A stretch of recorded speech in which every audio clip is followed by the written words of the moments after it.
જો power on કરવા માટે પહેલાંનું આ બટન છે. આપણે સેમસંગનું વોશિંગ મશીન આવે એ રીતનો તમને કહું. હવે આ મેનુ ચેન્જ કરવા માટે જો આ કોટનનો પ્રોગ્રામ દેખાય છે તમને, તો આ સકડું ફેરવશો તો સિન્થેટિક જીન્સ તમારે આંતિન મેનુ ચેન્જ. આ એક યાદ રાખવાનું, આ બટન કયો સકડું કયો જે કયો એ તમારે મેનુ અહીંથી ચેન્જ થાય. જો જીન્સ છે સ્પોર્ટ વોશ એટલે નાઇટ ડ્રેસનું, જીન્સના પેન્ટ, ડેલિકેટ એટલે રેગ્યુલર, વોલ એટલે શિયાળાના સ્વેટર, એડ વોશ એમાં તો નથી ખ્યાલ આપણને. પછી રેન્જ સ્પિન એટલે ડોળ કાઢવું, 12 કપડાં ધોયા હોય. સ્પિન એટલે ખાલી કપડું સૂકવવું. 30 મિનિટનો ફિક્સ પ્રોગ્રામ, 30 મિનિટ. આ ડેલી વોશ 1 કલાક 10 મિનિટ અને આ આવશે 54 મિનિટ. આ મોટો આવશે. ડ્રાય ખાલી કપડાં સૂકવવા માટે 2 કલાક 40 મિનિટ. એમાં 5 કિલોની લિમિટ આવે. જો આ લિમિટ દેખાય 5 કેજી.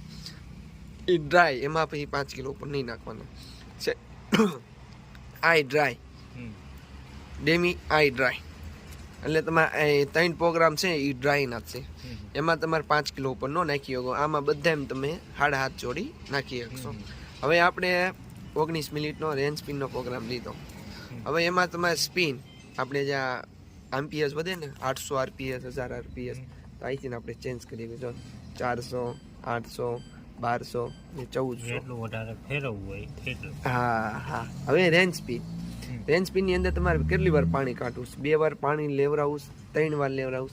જો આમાં જે ઓપ્શન 3 દેખાય ને એમાં કઈ રીતનું 3 વાર પાણી લેશે ને 3 વાર પાણી કાઢશે.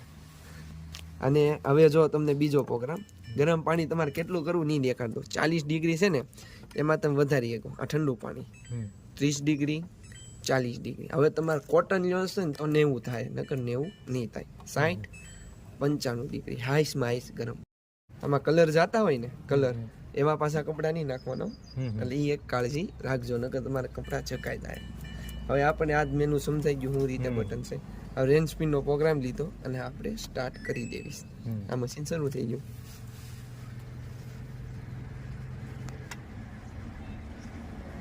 જો આ દરવાજો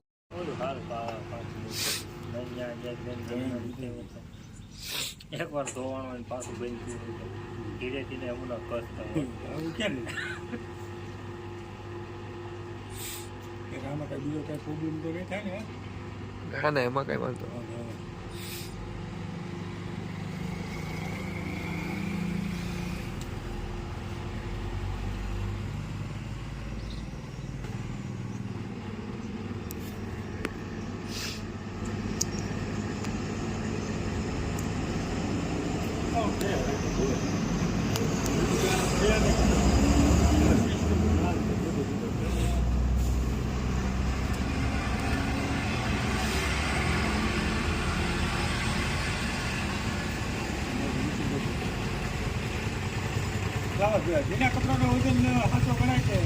પાણી સાથેનો જ વજન ગણાય. 7 કિલો કપડા નાખો ને તો 7 કિલો કોરા છે ને એનો વજન ન થાય. પાણી સાથે એક જોડીનો 1 કિલો થાય. હા, જીન્સના પેન્ટ હોય ને તો ઓછું નાખવાનું. સમજી લો 7 પેન્ટ છે તો 5 જ પેન્ટ નાખવાના.